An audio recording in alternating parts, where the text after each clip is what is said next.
আপনি যখন এখানে কিছুদিন আছেন, তখন ওর যদি একটা বিহিত করে দিয়ে যান, খুব ভালো হয় তাহলে। দেখো মা, ভগবানের ইচ্ছা ছাড়া এই সংসারে একটা পাতাও ফেলে না। কাজেই আমি চেষ্টা করতে পারি মাত্র। আর হাওয়া বাতাস যে সবসময় বাইরে থেকেই লাগে তেমনটা কিন্তু নয়। অনেক সময় আমাদের নিজেদের ভিটেতেই এমন অনেক কিছু থাকে যা আমরা টেরও পাই না। তার মানে আপনি কি বলতে চাইছেন বাবা? না না, ভয় পাবার মতো কিছু নেই। আমি দেখছি কি করা যায়। আগামীকাল জন্মাষ্টমী, কাজেই আজ সন্ধ্যা থেকেই মানুষের আনাগোনা শুরু হয়েছে বাড়ির পাশের মন্দিরে। ছোট কাকাও গেছিলেন কমললতার সাথে। মন্দিরের পুরোহিত জ্ঞানেশ্বর চক্রবর্তী কাকার পিতৃতুল্য। কমললতা কাকার সাথে ওনার পরিচয় করিয়ে দিলেন। তুমি যে আসবে বাবা জ্যোতির্ময়, কমললতা আমাকে আগেই সে কথা জানিয়েছিল। তা বেশ ভালোই করেছো। বয়স হয়েছে তো, কাউকে সাথে পেলে মনের জোরটা একটু বাড়ে। তুমি কিন্তু কাল খুব সকাল সকাল চলে আসবে। কাল সকালে শোভাযাত্রা বেরোবে। আমাদের গ্রামে জন্মাষ্টমীর দিন রাধা কৃষ্ণর মূর্তিকে গঙ্গায় স্নান করাতে নিয়ে যাওয়া হয়। তুমি কিন্তু কাল থেকো।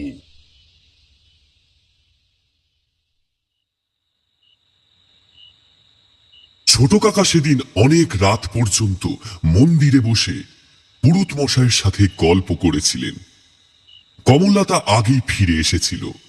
ধর্ম অধর্ম, বিশ্বাস অবিশ্বাস, এইসব নানা ব্যাপারে বিভিন্ন রকম আলোচনা করার পর তিনি যখন বাড়ি ফিরলেন, তখন রাত প্রায় 10টা বাজে। যদিও রতনের বাড়ি থেকে মন্দিরের দূরত্ব বড়জোর পায়ে হেঁটে 2-3 মিনিট, কিন্তু আসা যাওয়ার পথে একটি সাঁকো পেরোতে হয়। কাকা একাই ফিরছিলেন। সাঁকোটা পেরিয়ে উনি যেই ওদের বাড়ির দিকে মোড়টা ঘুরতে যাবেন, অমনি পেছন থেকে কেউ যেন বলে উঠল, ফিরে যাও ঠাকুর, নইলে এমন ভাবে ছিঁড়ে ফেলবো যে কেউ চিনতে পারবে না। খুব শক্তপোক্ত মানুষও আচমকা অন্ধকার রাস্তায় পেছন থেকে এরকম খ্যানখ্যানে গলা পেলে নড়ে চড়ে ওঠে। কাকাও চমকে উঠলেন। কাকা কিন্তু এমনিতে বেশ সাহসী মানুষ, অত ভয় টয় পান না। তিনি বলতেন, আমাদের ভয় ওদের শক্তি বাড়িয়ে দেয়, কিন্তু এমন অবস্থায় ভয় পাওয়াটা অস্বাভাবিক নয় মোটেই। তাও সাহস করে তিনি ঘুরে দাঁড়ালেন। আপাত দৃষ্টিতে জায়গাটা ফাঁকা অন্ধকার, কিন্তু কাকার দৃষ্টিতে অন্য কিছু ধরা পড়ল। তিনি দেখলেন সাঁকোর ওপারে দাঁড়িয়ে আছে একটি কালো ছায়া। কিছুক্ষণ সেটাকে দেখে নিয়ে যেই আবার বাড়ির দিকে এগোতে শুরু করলেন, আবার সেই কণ্ঠ ভেসে এলো তার কানে। আমার কথা বুঝি তোমার বিশ্বাস হলো না ঠাকুর? এবার কিন্তু তিনি আর থামলেন না। মনে মনে ইষ্ট নাম জপ করতে করতে সোজা রতনদের বাড়ির উদ্দেশ্যে হাঁটা লাগালেন। বাড়ি ঢুকতে যাবেন, এমন সময় বুড়ি কমললতার চিৎকার কানে এলো। কে কোথায় আছো? দেখে যাও গো, আমার ছেলেটা রেখে সর্বনাশ হলো। এ ঠাকুর, কাল তোমার উৎসব, আর আজ তুমি এ কি অঘটন ঘটালে? কাকা ছুটে গিয়ে বাড়ির ভেতরে ঢুকলেন। কমললতা আর তাদের চাকর মানিক রতনকে আগলে বসে আছে বারান্দার উপর। রতনের ঘাড়ের কাছে একটা ক্ষতস্থান থেকে অনবরত রক্ত বেরিয়ে চলেছে। ব্যথায় প্রায় কুঁকড়ে যাচ্ছে ছেলেটা। কাকাকে দেখে কমললতার চিৎকার যেন দ্বিগুণ হয়ে গেল। দেখুন বাবা, দেখুন, আপনাকে আমি সকালে বলেছিলাম আমার রতনের কোনো একটা খারাপ হাওয়া বাতাস লেগেছে। এখন আপনি নিজের চোখে দেখুন কি অবস্থা বাবা। ঘামিও না, আগে ওর মাথায় একটা 50 বাঁধো আর জল দাও।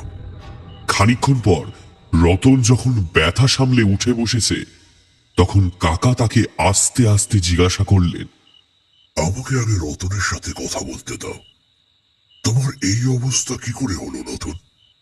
কালকে মন্দিরের উৎসবের জন্য মা কিছু ফল মূল, ফুলের মালা, মিষ্টি, তারপর ঠাকুরমশাই আর আপনার জন্য নতুন বস্ত্র আনতে পাঠিয়েছিল।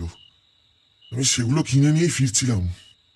বাড়িতে ঢুকতে যাব, হঠাৎ এমন সময় মনে হলো কেউ যেন পেছন থেকে এসে ধারালো কিছু একটা দিয়ে আমার ঘাড়ের কাছটা চিড়ে দিল। পেছনে ঘুরে তাকিয়ে অবশ্য কাউকে দেখতে পাইনি আমি। রতনের মুখের কথা শেষ হতেই উঠোনের এক কোণা থেকে একটা মৃদু হাসির শব্দ শোনা গেল। অবশ্য ছোট কাকা ছাড়া আর কারুর কানে সে শব্দ পৌঁছালো না। আগেই বলেছি, আমার ছোট কাকা নবদ্বীপের একজন সাধক। তিনি কোনো তান্ত্রিক নন, কাজেই ভূত তাড়ানোর কাজ ওনার নয়।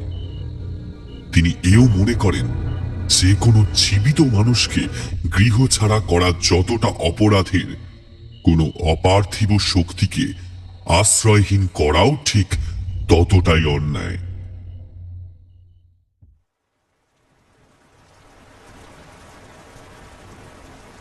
সেই রাতে স্থানীয় কবিরাজকে দিয়ে রতনের চিকিৎসা করানো হলো।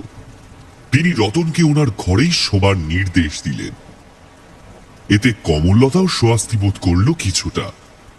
আমার কাকার একটা স্বভাব ছিল, তিনি প্রতিদিন মাঝরাতে বসে ধ্যান করতেন।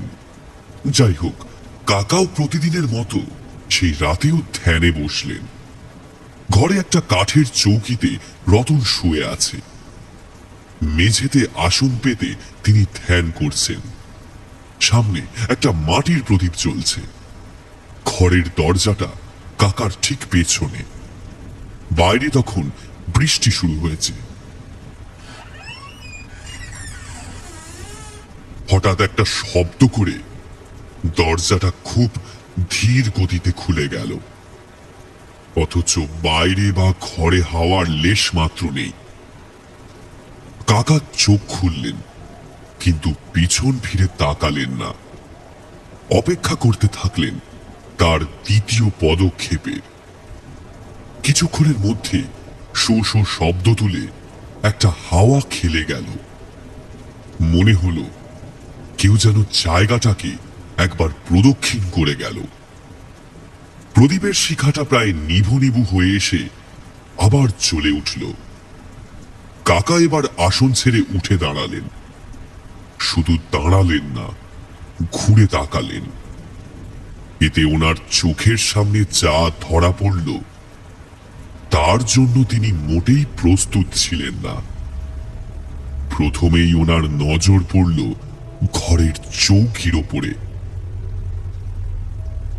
রতন সেখানে শুয়ে নেই। কাকা ছুটে বেরিয়ে আসতে যাবেন ঘর থেকে, হঠাৎ প্রচন্ড একটা শব্দ করে দরজাটা একেবারে তার মুখের উপর বন্ধ হয়ে গেল। হাজার চেষ্টা করেও যখন সেটাকে খোলা গেল না, তখন তিনি সবাইকে ডাকতে শুরু করলেন, কমল দেবী, কমল দেবী, মানিক, শুনতে পাচ্ছ তোমরা? দরজা খোলো। রাতের নিস্তব্ধতায় কাকার ডাক ওদের কান পর্যন্ত পৌঁছতে খুব বেশি সময় লাগেনি। কমললতা আর মানিক কিছুক্ষণের মধ্যেই ছুটে এসে দরজা খুলে দিল। বাইরে থেকে কেউ শিকল তুলে দিয়েছিল দরজায়। কি হয়েছে বাবা? আপনি অমন করে চিৎকার করছেন কেন? রতন ঠিক আছে তো? আর আপনার দরজার বাইরে থেকে শিকলটা তুললো কে? উদ্ভ্রান্তের মতো এক নাগাড়ে প্রশ্নগুলো করল কমললতা। ছোট কাকা কিছুক্ষণ আগে ঘটে যাওয়া ঘটনা জানিয়ে ওনাদের আতঙ্ক আর বাড়ালেন না, শুধু বললেন রতন ঘরে নেই। কাকা ঘর থেকে বেরিয়ে এসে দাঁড়ালেন, পেছন পেছন কমললতা আর মানিক। সেদিনকে রাতে রতনকে খুঁজে পেতে অবশ্য খুব বেশি সময় লাগেনি। বাড়ির পিছনের দিকে কলপাড়ে পড়ে ওই আগাছায় ভরা জংলা জায়গাটায় তাকে অবচেতন অবস্থায় পাওয়া যায়। কিন্তু সেদিন রাতে কাকা এতটুকু বুঝতে পেরেছিলেন যে কালো ছায়ার প্রভাবে বাড়ির এই অবস্থা, তার শক্তি নেহাত কম নয়। কাজেই কমললতাদের এই ব্যাপারে সাবধান করা দরকার। তিনি মনে মনে স্থির করলেন আগামীকাল মন্দিরের উৎসব মিটে গেলে এই বিষয়ে সবার সাথে কথা বলবেন।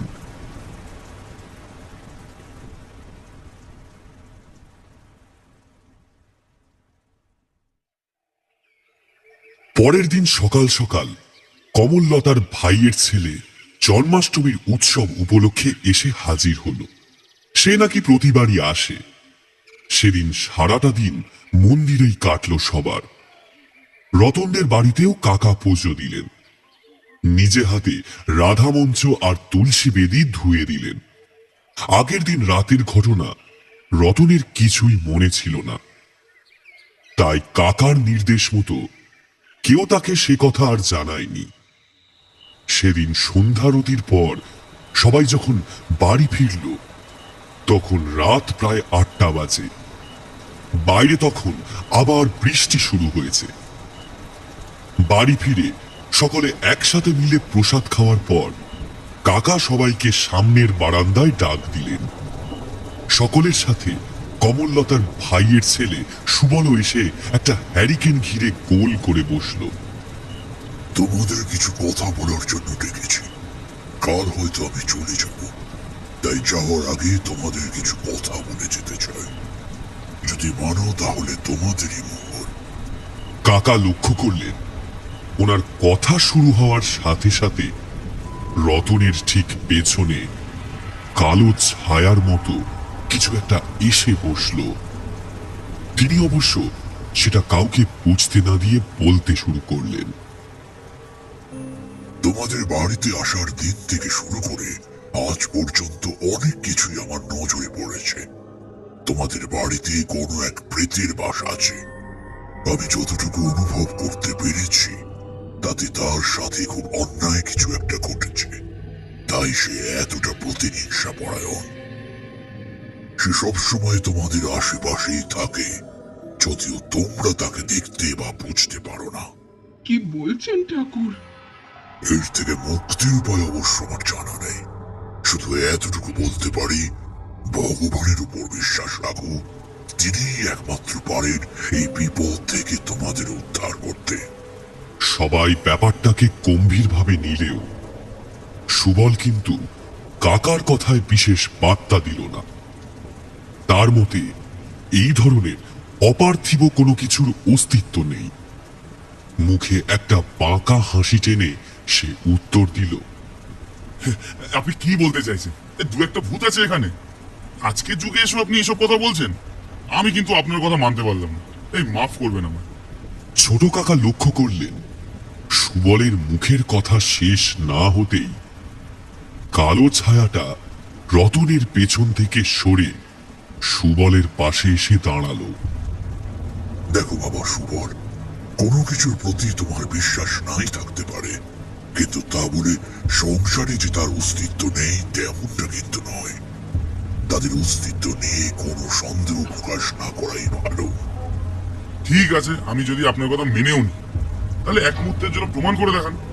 সত্যি যদি ভূত থাকে এখানে, তাহলে সে তার অস্তিত্ব প্রমাণ করুক। এই বলে সুবল তড়াক করে লাফ দিয়ে সামনের উঠোনে নেমে গেল। তারপর চিৎকার করে বলতে শুরু করলো, সত্যি যদি এখানে কেউ থাকো, তাহলে তুমি তোমার অস্তিত্ব প্রমাণ করো। সামনে এসো আমার। হ্যাঁ, আছো কি কেউ এখানে? কি করছো তুমি সুবল? আমি তোমাকে বারণ করছি, এই কাজ তুমি করো না, এতে বিপদ আরো বাড়বে। তুই ছাড়ুন তো আপনি। হ্যাঁ, পিছে পিছে নিজেও ভয় পাচ্ছেন আর আমাদেরকেও ভয় পাচ্ছেন। এতক্ষণ ধরে এত কথা বলছি, কিছু কি হলো? ওসব গাঁজাখুরি গল্প আসলে কিছু। নিজের অস্তিত্ব নিয়ে প্রশ্ন হয়তো কেউই মেনে নিতে পারে না। সুবলের কথা শেষ হলো না। উঠোনের ওপারে চিরাই করা বাঁশের গেটটা একটা শব্দ করে খুলে গেল। শুধু যে খুলে গেল তা নয়, সেটা নিজে থেকেই ক্রমাগত খুলছে আবার বন্ধ হয়ে যাচ্ছে, অথচ বাইরে কেবল বৃষ্টি হচ্ছে, কোনো হাওয়া নেই। ছোট কাকা সেদিকে তাকিয়ে দেখলেন একটা অর্ধদগ্ধ নারী মূর্তি দাঁড়িয়ে আছে সেখানে, এবং তার দৃষ্টি স্থির হয়ে আছে সুবলের দিকে। কাকা দুহাত জড়ো করে বুকের কাছে নিয়ে চোখ বুঝলেন। সুবলেরও বীরত্ব ততক্ষণে ঠান্ডা হয়ে গেছে। সেও পেছন ঘুরে ব্যাপারটা দেখে থমকে গেছে। সে এক পা করে আবার বারান্দার দিকে পিছিয়ে আসছে। সবার দৃষ্টি স্থির হয়ে আছে উঠোনের ওপারে ওই জলজ্যান্ত বিভীষিকার দিকে। সেই মূর্তি বৃষ্টির মধ্যে অদ্ভুত রকম একটা শান্তভাবে ক্রমশ এগিয়ে আসছে উঠোন পেরিয়ে তাদের দিকে। কাকা চিৎকার করে বলে উঠলেন, এখানে আর এক মুহূর্ত নয়, সবাই ঠাকুর ঘরে চলো। সুবল, তাড়াতাড়ি বারান্দায় উঠে এসো। সবাই ছুটল ঠাকুর ঘরের দিকে, কিন্তু সুবল পেছন ঘুরতে গিয়ে বারান্দার ওঠার সিঁড়িতে হোঁচট খেয়ে মুখ থুবড়ে পড়ল। বাকিরা সবাই তখন ঠাকুর ঘরের ভেতরে প্রবেশ করেছে। কেবল ছোট কাকা নিজের হাত বাড়িয়ে দিলেন তার দিকে। সুবলও এক হাত বাড়িয়ে কাকার হাত ধরার চেষ্টা করল, কিন্তু তাতে লাভ হলো না কিছুই। কাকার হাত ছুঁয়েই সুবলের হাত যেন ক্রমশ পিছিয়ে যেতে শুরু করলো। সেই বিশালাকায় কালো ছায়ামূর্তি সুবলের পা ধরে টানতে টানতে নিয়ে যাচ্ছে বাড়ির বাইরে। ঠাকুরমশাই, ঠাকুরমশাই বাঁচান আমায়, দয়া করুন ঠাকুরমশাই, এবারের মতো বাঁচিয়ে দিন আমায়। পিছে বাঁচাও, তোমরা আমায় বাঁচাও, আমায় মেরে ফেলবে, বাঁচাও, বাঁচাও আমায়। সুবলের তীব্র আর্তনাদ যেন হাতুড়ি পিটাচ্ছে কাকার বুকে। ক্রমশ ক্ষীণ হতে হতে সুবলের শরীর এবং কণ্ঠস্বর দুটোই যেন অন্ধকারে সবার দৃষ্টির আড়ালে চলে গেল। কাকার এখানে করার মতো কিছুই ছিল না, কারণ প্রেত কাবু করার বিদ্যা ওনার জানা নেই। তিনি শুধু তাদের উপস্থিতি অনুভব করতে ও দেখতে পারতেন। সুবলকে উদ্ধার করতে যাওয়া অত্যন্ত বিপজ্জনক আন্দাজ করে সে রাতে ঠাকুর ঘর থেকে তিনি আর কাউকে বেরোতে দিলেন না। কোনো ক্রমে সকলে মিলে সারা রাত ওখানেই কাটালো।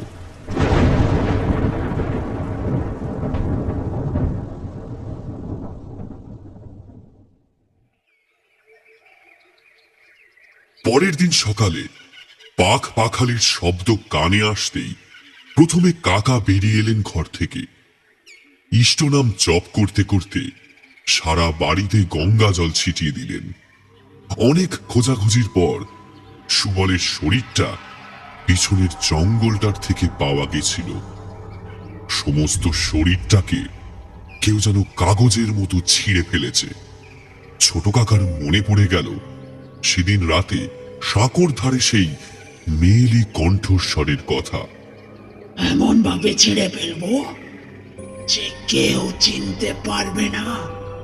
এই ঘটনার পর থেকে বাড়িতে কারোর মুখে কোনো কথা নেই। কমললতার চোখের জল যেন কিছুতেই থামছে না। সে যতটা কষ্ট পেয়েছে তার থেকেও অনেক বেশি ভয় পেয়েছে। ছোট কাকারও আর পরের দিন বাড়ি ফেরা হলো না। থানা পুলিশ নিয়ে কয়েকটা দিন কাটলো। সুবলের বাড়ির লোক এসে তাদের ছেলের মৃতদেহ ছাড়িয়ে নিয়ে গেল। তাদের অবস্থা আর এখানে বর্ণনা না করাই ভালো। কয়েকদিন পর রাতের বেলা ছোট কাকা যখন নিজের ঘরে বসে বিশ্রাম নিচ্ছেন, তখন কমললতা তার দুই ছেলেকে নিয়ে উপস্থিত হলো সেখানে। এসো মা, কিছু বলবে আমায়? আপনার কাছে আমাদের একটা অনুরোধ ছিল। আপনি যদি আরো কয়েকটা দিন এখানে থেকে যেতেন তাহলে খুব ভালো হতো। বুঝতেই তো পারছেন বাড়ির কি অবস্থা। এই সময় আপনি যদি চলে যান তাহলে আমরা একেবারে আশ্রয়হীন হয়ে পড়ব। যদিও নবদ্বীপ ছেড়ে ছোট কাকা কোথাও খুব বেশি দিন থাকতেন না, কিন্তু পরিস্থিতির গুরুত্ব বুঝতে পেরে তিনি রাজি হয়ে গেলেন। একদিনে সম্পূর্ণ গ্রামে ব্যাপারটা ছড়িয়ে পড়েছে। গ্রামের কিছু কৌতূহলী মানুষ দিনের আলোতে বাড়ি বয়ে এসে কমল দেবীকে সান্ত্বনা দিয়ে গেলেও রাতে এ পথ কেউ মারায় না। ছোট কাকাও ব্যাপারটা নিয়ে বেশ চিন্তিত। তিনি মনে মনে স্থির করলেন এই বিষয়ে মন্দিরের পুরোহিত জ্ঞানেশ্বর চক্রবর্তীর সাথে কথা বলবেন।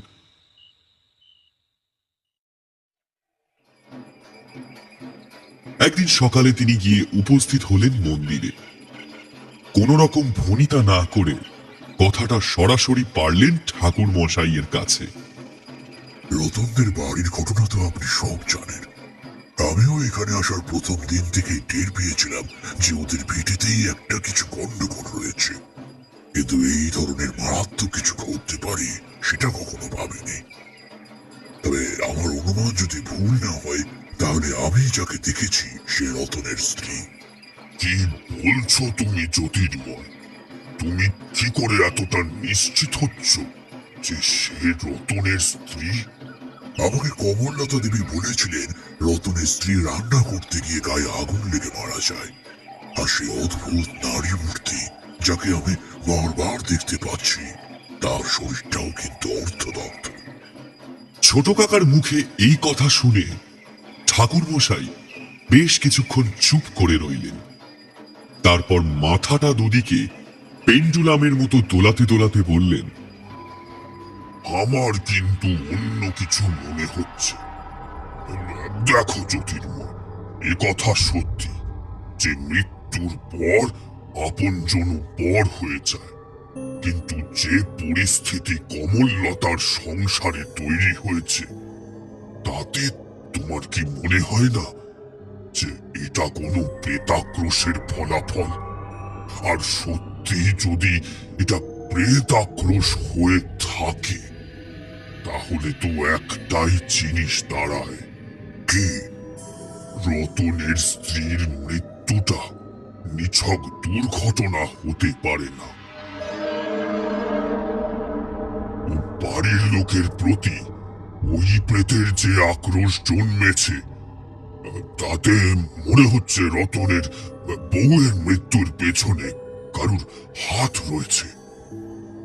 এর বেশি নিশ্চিত করে কিছু বলাই এই মুহূর্তে সম্ভব নয়। তবে হয়তো কেবল হঠাৎ করেই রান্নাঘরে আগুন লেগে গিয়ে বউটা মারা যায়নি। ঠাকুর মশাইয়ের অকাঠ্য যুক্তিকে লঙ্ঘন করার মতো কোনো ভাষা ছোট কাকার ছিল না। তাহলে এখন উপায় ঠাকুর মশাই? ওরা যে আমার উপর অনেক ভরসা করে আছে। এই সমস্যার সমাধান করতে গেলে আগে আসল সত্যিটা জানা দরকার। তুমি বরং আগে সেই চেষ্টাই করো।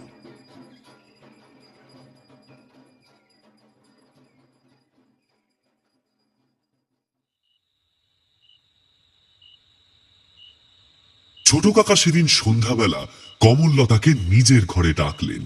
আমাকে আপনি ডেকেছিলেন বাবা? হ্যাঁ, আসুন। আমি আপনাকে কিছু প্রশ্ন করব, তার সঠিক জবাব দিতে হবে, না হলে এই পরিবারকে এই বিপদ থেকে বাঁচানো সম্ভব নয়। বেশ তো, বলুন না, কি জানতে চান? আপনার বড় ছেলে রতনের স্ত্রীর মৃত্যু কিভাবে হয়েছিল? কেন বাবা? আমি তো আপনাকে আগেই বলেছি, রান্নাঘরে আগুন লেগে বউটা বউটা অকালে চলে গেল। না না, ওটুকু বললে তো হবে না, পুরো ব্যাপারটা খুলে বলুন। না মানে, একদিন সন্ধ্যার কথা, আমি পুজোর ঘরে ছিলাম। দুই ছেলে বাড়ি ফিরবে, বৌমা রান্নাঘরে গেছে চা বসাতে। এদিকে আমি ওই সন্ধ্যানি করছি, হঠাৎ করে আমার নাকে একটা পোড়া গন্ধ এলো। আমি উঠে গিয়ে দেখি রান্নাঘরের জানলাটা দিয়ে গল গল করে ধোঁয়া বেরোচ্ছে। দরজার ভিতর থেকে বন্ধ করে দিয়েছিল হতভাগী। আমি কি আর তা টেনে খুলতে পারি? তাও পড়ি মরি করে একটা চাকা নিয়ে এসে চিল্লাতে চিল্লাতে দরজাখানা ভাঙতে লাগলাম। কয়েকবার বাড়ি মারতে দরজাটা খুলেও গেল। ততক্ষণে আমার চিৎকার শুনে আশেপাশের আরো 5 জন এসে পড়েছে। তারা আমায় নিয়ে গিয়ে সরিয়ে অনেক কষ্টে সে আগুন বাগে আনলো, কিন্তু ততক্ষণে সব শেষ। আমি আপনার বাড়িতে যাকে দেখেছি সে রতনের স্ত্রী। আপনাদের প্রতি তার এত কিসের আক্রোশ? কি জানি বাবা, হয়তো তাকে সময় মতো বাঁচাতে পারিনি বলেই অপঘাতে এমন করে মরলো মেয়েটা। কোথায় আমার বয়স হয়েছে আমাকে ভগবান নেবে তা নয়। মুখের কথা শেষ না করেই কমললতা আবার কাঁদতে শুরু করল। কাকা গম্ভীর স্বরে তাকে বলেছিলেন, আপনি এখন আসুন।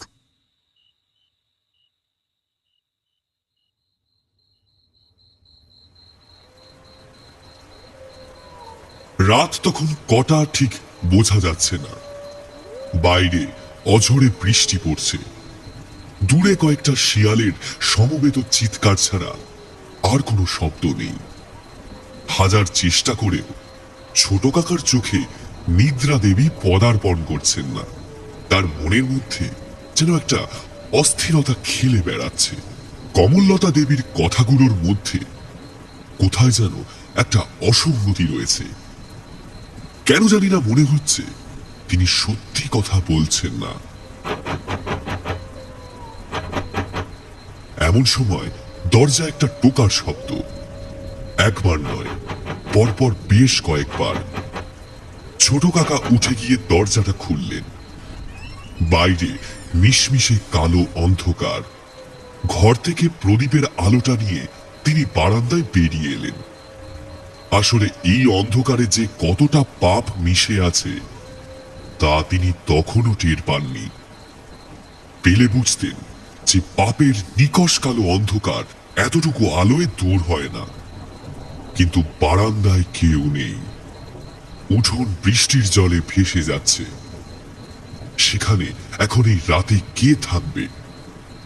হঠাৎ ছোট কাকার যেন মনে হলো একটা খুব ক্ষীণ মৃদু কণ্ঠস্বর এই ঝড় বৃষ্টির আবরণ ছাপিয়ে তার কানে এসে ঠেকছে। নিছক এই ঝড় জলের মধ্যে রাতের কোনো শব্দ বলে উড়িয়ে দিয়ে কাকা আবার ঘরে ঢুকতে যাবে, ঠিক তখনই যেন এই শব্দটা তীব্রতায় সামান্যতম বাড়ল। পেছন ঘুরেই কাকা পরিষ্কার বুঝতে পারলেন উঠোনের ওপারের অন্ধকার থেকে কেউ যেন মরিয়া হয়ে আর্তনাদ করছে, কিন্তু তার মুখটা যেন কেউ চেপে ধরে আছে। সঙ্গে সঙ্গে বাড়ির সকলকে ডাকতে ডাকতে উঠোনে নেমে অন্ধকারের মধ্যেই হাতড়ে হাতড়ে সেই আওয়াজের উৎস খুঁজতে শুরু করেছেন ছোট কাকা। মানিক, রতন, তোমরা শিগগিরই বেরিয়ে এসো। আলো নিয়ে বেরিয়ে এসো শিগগির। মোটামুটি একটা আন্দাজ করে যখন কাকা তাদের বাগানের সেই পাকুড় গাছটার সামনে এসে দাঁড়িয়েছে, ঠিক তখনই হন্তদন্ত হয়ে হাতে দুটো হ্যারিকেন নিয়ে তার কাছে এসে পৌঁছালো কমললতার দুই ছেলে রতন আর মানিক। আর লণ্ঠনটা উঠাতেই তারা দেখলো তাদের মা মানে কমললতা দেবীকে কে বা কারা যেন মাটি থেকে 10 হাত উপরে পাকুড় গাছের গুড়িটার সাথে চুলের মুঠিটা ধরে কেমন ভাবে যেন ঝুলিয়ে দিয়েছে। কোনো এক অদৃশ্য মন্ত্র বলে তার হাত পাগুলো সিটি আছে গাছের গুড়ির সাথে। তার মুখ থেকে যেন কথা ফুটছে না, সে কেবল গোঙাচ্ছে। আমি আমি কিছু করিনি, আমি কিছু করিনি, আমায় ছেড়ে দাও, আমায় ছেড়ে দাও। হ্যাঁ, কি বা কারা বললাম, কারণ বাকিরা ওই বয়স্ক মহিলাকে ছাড়া কিছুই দেখতে পাচ্ছিল না। কিন্তু ছোট কাকা স্পষ্ট দেখতে পেল যে একটা বিভৎস অর্ধদগ্ধ মিশমিশে কালো নারী মূর্তি গাছের মগডালে বসে একটা বিকট সরু হাত বাড়িয়ে চুলের মুঠি ধরে বুড়িকে ঝুলিয়ে রেখেছে। দেখতে দেখতে এই বৃষ্টি উপেক্ষা করেও আশেপাশের লোকজন ছুটে এসে এই দৃশ্য দেখে নিরাপদ দূরত্বে থম মেরে দাঁড়িয়ে পড়েছে। কাকা চেঁচিয়ে উঠলেন, ছেড়ে দাও, ওকে ছেড়ে দাও। এইভাবে প্রতিশোধ নিয়ে কোনো লাভ হবে না। অবাক হয়ে সকলে দেখল এক অদৃশ্য সত্তাকে উদ্দেশ্য করে কাকা কথাগুলো বলছে। কিন্তু এবার গাছের ভেতর থেকে ভেসে এলো এক হাড় হিম করা গলার শব্দ। আপনাকে না বলেছিলাম এখান থেকে চলে যেতে? বাঁচাতে পারবেন না আপনি। আমার সংসারকে আমি আমার সাথে নিয়ে এখানেই থাকবো, চিরকাল থাকবো। উপস্থিত সকলের মুখ চোখ দেখে পরিষ্কার বোঝা যাচ্ছে যে তারা কিছু দেখতে না পেলেও সব শুনতে পাচ্ছে। তুই কে? কি চাও? আপনি জানেন না আমি কে? আপনি এতদিনেও বোঝেননি নাকি সব বুঝেও এদের আড়াল করছেন? বেশ, এই যে এই নিন আমার আদরের শাশুড়ির মুখেই সব শুনো। এই বলে সেই প্রেত মূর্তি কমললতা দেবীর মুখের অদৃশ্য বাঁধনটা খুলে দিল। নে বল এবারে, বল বল কি করেছিলি আমার সাথে, বল। আমি আমি কিছু করিনি, আমি কিছু করিনি, আমি ছেড়ে দাও, আমি ছেড়ে দাও। ভয় স্তম্ভিত জনতা দেখল তীব্র আক্রোশে বুড়ির চুলের মুঠি ধরে ঝাঁকিয়ে দিয়ে কে যেন গাছের অন্ধকার থেকে আবার প্রশ্ন করল, এখনো মিথ্যে কথা বলে দে, বলে দে কি করেছিলি আমার সাথে, সবার চোখের আড়ালে কি লটিয়েছিলি গ্রামের মধ্যে। কমল দেবী এখনো বাঁচতে চাইলে সত্যি কথাটা বলে দিন, বলে দিন সত্যিটা। বলছি বলছি বলছি, আমি মেরেছি, আমি মেরেছি বৌমাকে, আমি মেরেছি। কেন কেন এমন কাজটা করলেন? বল বল মুখ পুরি, বল। সেই প্রেত মূর্তি লম্বা গলাটা বাড়িয়ে নিজের মুখটা একেবারে কমললতার কাছে নিয়ে এলো। কমললতার মুখ দেখে মনে হচ্ছে এবার যেন সেও দেখতে পেয়েছে এতক্ষণের কষ্টের সাথে তার মুখে মুখে ফুটে উঠল একটা তীব্র ভয়ের ছাপ। সে কোনো রকমে কাতরাতে কাতরাতে বলল, আমি আমি আমি অনেক বড় অন্যায় করে ফেলেছি রতন। মানিক কেউ জানে না সে কথা। আমি নিজে দেখে শুনে পছন্দ করে রতনের বিয়ে দিয়েছিলাম, কিন্তু কিন্তু কিন্তু গ্রামের যে বউ দেখতে আসতো সে বৌমার রূপগুণের প্রশংসা না করে পারতো না।